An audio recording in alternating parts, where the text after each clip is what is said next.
Hello viewers, स्वागत है आपका हमारे मीको एक्सप्लेन चैनल पर। आज हम डेमन स्लायर सीज़न 3 एपिसोड 6 को एक्सप्लेन करेंगे। और अगर आपने इससे पहले के एपिसोड नहीं देखे हैं तो लिंक इन डिस्क्रिप्शन, प्लीज़ उन्हें भी देख लीजिए। तो चालू करते हैं आज का एपिसोड, जिसका नाम है aren't going to be a हाशिरा। पिछले एपिसोड में हमें पता चला था कि मुजान की कभी तो योरिची से लड़ाई हुई थी, जिसमें योरिची ने मुजान को लगभग मार ही डाला था। इसीलिए मुजान आज भी योरिची से बहुत डरता है। और जब तांजीरो ने हिनोकामी कागुरा अटैक किया था, तब सेकिडो को तांजीरो के अंदर योरिची की छवि नजर आई थी। खैर, तांजीरो अपने अटैक से एक ही बार में तीनों डीमंस के सिर काट देता है और देखता है कि गेन्या ने चौथे डीमन का सिर भी उखाड़ लिया है। लेकिन वो ये देखकर हैरान रह जाता है कि अब गेन्या भी बिल्कुल डीमन की तरह दिख रहा था। इसीलिए तांजीरो उसके करीब नहीं जाता। तभी काराकू जोर जोर से रोने लगता है, क्योंकि तांजीरो के अटैक से उसे दर्द हो रहा था और उन्हें हील होने में भी टाइम लग रहा था। सेकिडो उस पर गुस्से में चिल्लाता है कि रोना बंद करो, हम कुछ ही देर में ठीक हो जाएंगे। अब तांजीरो को एक बात तो समझ आ गई थी कि इन चारों का गला एक साथ काटने पर भी इनकी मौत नहीं होगी, जैसा ग्यूटारो और डाकी के साथ हुआ था। यानी इनसे लड़ने का कोई फायदा नहीं है। तभी तांजीरो को नेजुको की याद आती है और वो उसे मलबे से बाहर निकाल लेता है। अब तांजीरो को याद आता है कि कुछ सेकंड्स के लिए ही सही, लेकिन उसे एक पांचवे डीमन की स्मेल भी आई थी। यानी कि इन चारों के अलावा एक डीमन और है, जिसके अंदर इन चारों की जान बसी होगी। अब तांजीरो कुछ करता उसके पहले गेन्या यहाँ आकर उसका गला दबाने लगता है और गुस्से में कहता है कि ज्यादा होशियार मत बनो, मैं इस अपर मून डीमन को मारूंगा।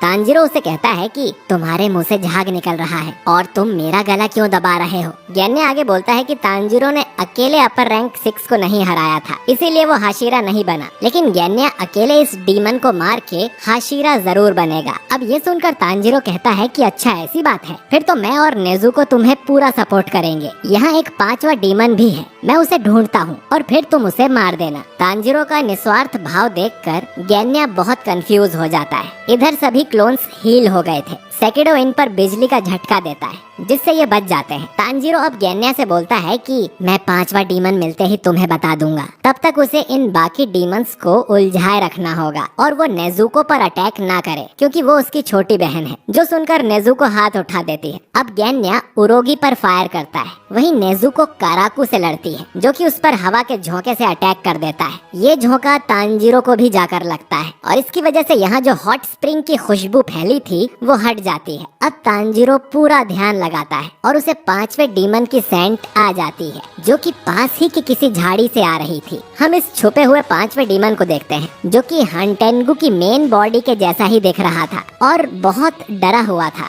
वो सोचता है कि उसके चारों क्लोन्स जरूर उन डीमन स्लेयर्स को मार देंगे। अब तांजीरो गेन्या से चिल्लाते हुए कहता है, वो पांचवा डीमन जंगल में है और झाड़ियों में छुपा हुआ है। अब सेकिडो गुस्से में दोनों को बिजली का झटका देता है। अब गेन्या तुरंत जंगल की ओर भागने लगता है। तांजीरो बाकी डीमन से लड़ रहा था। तांजीरो नेजुको से भी कहता है कि वो गेन्या की मदद करे और सेकिडो को उस पर बिजली अटैक करने से रोके। अब काराकू तांजीरो के पीछे से आकर उस पे विंड अटैक करता है और तांजीरो उड़ते हुए एक पेड़ को पकड़ लेता है। सेकिडो उस पर बिजली गिराने वाला था। नेजुको उसे रोकने जाती है तो आजेत्सु अपना भाला उसके अंदर घुसा देता है। वहीं दूसरी तरफ ग्योक्को ने अब भी मुइचिरो को अपने पानी वाले जाल में फंसाया हुआ था। मुइचिरो चारों तरफ से उसे काटने की कोशिश करता है, लेकिन कोई फायदा नहीं होता। मुइचिरो को ऐसे मरता हुआ देख ग्योक्को को बहुत खुशी मिल रही थी, लेकिन मुइचिरो ऐसे दिखा रहा था जैसे उसे कुछ फील ही नहीं हो रहा है। इधर आजेत्सु अपना भाला पेड़ में घुसा देता है, जिससे नेजुको फंस जाती है। अब सेकिडो नेजुको को मारने ही वाला था, लेकिन तभी तांजीरो अपनी लाल तलवार से सेकिडो का हाथ काट देता है। सेकिडो को यकीन नहीं होता कि ना सिर्फ तांजीरो पहले से ज्यादा तेज बल्कि ताकतवर भी हो गया है। इसके बाद तांजीरो उरोगी का भी पंख और मुंह काट देता है। इधर नेजुको भी आजेत्सु को पकड़ती है और अपने ब्लड से उसमें आग लगा देती है। लड़ाई के बीच भी तांजीरो गेन्या को दिशा बता रहा था, लेकिन इतना ढूंढने पर भी गेन्या को वो पांचवा डीमन नहीं मिलता है। गेन्या को लगने लगता है कि कहीं ये पांचवा डीमन गायब तो नहीं है और मैं उसे देख नहीं पा रहा। इधर काराकू तांजीरो को खींचकर लात मारता है तांजीरो फिर भी चिल्लाता है कि गेन्या राइट में नीचे की ओर देखे। गेन्या नीचे देखता है और उसे हानटेंगू मिल जाता है, जिसने छुपने के लिए अपना साइज एक चूहे के बराबर कर लिया था। गेन्या को यकीन नहीं होता कि ये चिरकुट डीमन उन सारे क्लोन्स को कंट्रोल कर रहा है। हानटेंगू तेजी से यहाँ से भागने लगता है और गेन्या उसका पीछा करते हुए सोचता है कि वो चारों डीमंस इतने ज्यादा पावरफुल हैं और ये चिरकुट यहाँ छुपा बैठा है। अब उसे समझ आ रहा था कि इतने सारे डीमन स्लेयर्स मारे क्यों जाते हैं। अब गेन्या गुस्से में हानटेंगू की गर्दन काटने लगता है, लेकिन उसकी तलवार के ही टुकड़े हो जाते हैं। इसके बाद वो अपनी शॉटगन से उस पे फायर करता है, लेकिन उससे भी हानटेंगू को खरोच तक नहीं आती। गेन्या उसकी ये शक्ति देखकर हैरान रह जाता है और तभी उसे महसूस होता है कि सेकिडो अपने भाले से उसे मारने आ गया है और गेन्या अब नहीं बच सकता। सेकिडो सीधे उसकी गर्दन पर मारेगा, जिसे गेन्या रीजनरेट नहीं कर सकता और उसकी मौत हो जाएगी। अपने आखिरी समय में गेन्या अपने बड़े भाई सानेमी के बारे में सोचता है। वो हाशिरा बनना चाहता था ताकि उसके भाई को उस पे गर्व हो, ताकि वो सानेमी से माफी मांग सके उस बात के लिए जो उसने पास्ट में सानेमी से कही थी। दोस्तों, इसके बाद हमें गेन्या की बैक स्टोरी दिखाई जाती है। गेन्या बताता है कि उनकी माँ की हाइट बहुत कम थी और वो सुबह से शाम काम किया करती थी। उनका पिता एक बड़ा लेकिन बहुत बुरा इंसान था। किसी दुश्मन ने चाकू मार के उसकी हत्या कर दी थी, लेकिन इन्हें इसका दुख नहीं था क्योंकि उसका फादर अक्सर ही गेन्या और उसके भाई बहनों को मारा करता था। गेन्या की मदर हमेशा उन्हें प्रोटेक्ट करने की कोशिश करती थी। एक रात गेन्या अपने सभी भाई बहनों के साथ सोया हुआ था, लेकिन उसे नींद नहीं आ रही थी क्योंकि उनकी मदर अब तक घर नहीं लौटी थी। उसका बड़ा भाई सानेमी भी जगा हुआ था। सानेमी उनकी मॉम को ढूंढने बाहर जाने लगता है। गेन्या भी उसके साथ चलने को बोलता है, लेकिन सानेमी उसे अपना प्रॉमिस याद दिलाता है और यहीं रुककर अपने छोटे भाई बहनों का ध्यान रखने को बोलता है। सानेमी के जाते ही उनके बाकी भाई बहन भी जाग जाते हैं। काफी समय बीत जाता है। सुबह बस होने ही वाली थी, लेकिन उनकी मदर का कोई पता नहीं चला था, जिससे सभी को चिंता होने लगती है। तभी इन्हें गेट के बाहर किसी की आवाज आती है। सभी बच्चों को लगता है कि ये उनकी मदर है, तो वो उस ओर भागने लगते हैं। लेकिन उस अनजान परछाई को देखकर गेन्या बोलता है कि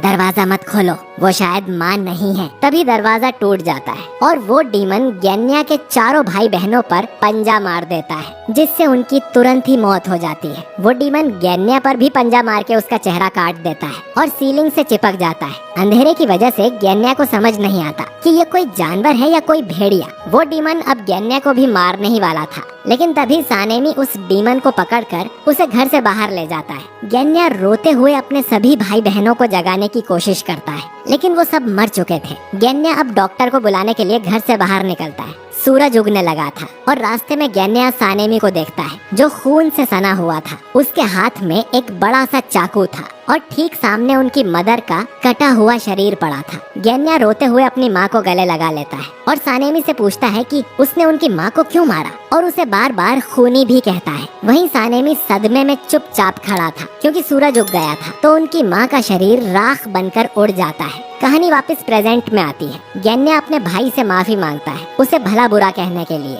जबकि वो जानता था कि असल में क्या हुआ था। जिसे उसने भेड़िया समझा था वो कोई और नहीं बल्कि उनकी मदर थी, जो कि डीमन बन गई थी और सानेमी ने उन्हें प्रोटेक्ट करने के लिए अपनी मदर को मार दिया था। जब सानेमी को पता चला होगा कि उनकी माँ ही डीमन है, तब उसे कैसा लगा होगा, उस पर क्या गुजरी होगी अपनी प्यारी माँ को मारते हुए। गेन्या को फिर एक और दिन की बात याद आती है, जब वो और सानेमी कुछ सामान लेकर लौट रहे थे। सानेमी गेन्या से कहता है कि उनके फादर नहीं रहे, जो कि अच्छी बात है, लेकिन फादर के बिना सबको अकेलापन महसूस होगा, इसीलिए अब उसे और गेन्या को ही अपनी फैमिली को प्रोटेक्ट करना होगा। जिस पर गेन्या बोलता है कि वो तो हम हमेशा से ही करते आए हैं, जो सुनकर सानेमी मुस्कुराने लगता है। गेन्या अब मन में सोचता है कि वो अपने भाई से माफी मांगे बिना ही मरने वाला है और उसके भाई का मुस्कुराता हुआ चेहरा वो आखिरी चीज है जो वो मरने से पहले याद कर रहा है। गेन्या ये भी कहता है कि वो नाकारा है क्योंकि उसे कोई भी ब्रीदिंग टेक्निक यूज करना नहीं आता, जिससे वो कभी हाशिरा नहीं बनेगा, यानी कि उसे दूसरे हाशिरा मतलब अपने भाई से मिलने का मौका भी नहीं मिलेगा। उसने अपनी पूरी कोशिश की पर उससे नहीं हुआ।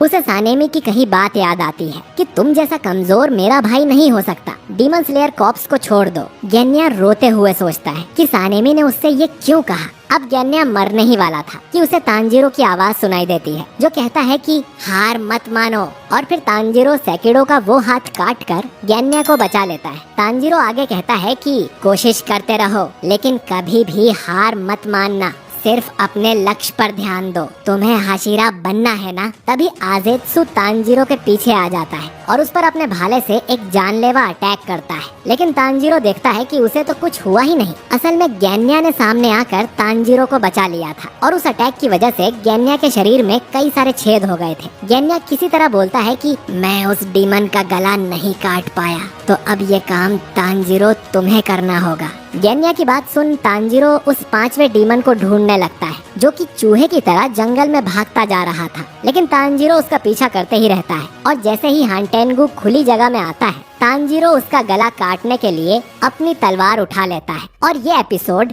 यहीं पर खत्म हो जाता है। तो गाइस, आपको गेनिया और सानमी की बैक स्टोरी कैसी लगी कमेंट करके बताना। और इस एपिसोड में हमें पता चला कि हांटेंगु का एक और रूप है जो उसकी मेन बॉडी है और गेनिया को ब्रीदिंग टेक्निक यूज़ करना नहीं आता है, इसलिए वो शॉटगन यूज़ करता है। लेकिन वो डीमन कैसे बन गया था? क्या वो जिंदा बच पाएगा? क्या तांजीरो छोटे हांटेंगु को मार पाएगा? ये तो हमें अब आने वाले एपिसोड में ही पता चलेगा। तो उसे मिस ना करने के लिए आप हमारे चैनल मीको एक्सप्लेन को सब्सक्राइब करके बिल नोटिफिकेशन को ऑल पर सेट कर दीजिएगा। तो हम मिलते हैं आप अपने नेक्स्ट एपिसोड में। तब तक के लिए टाटा बाय बाय।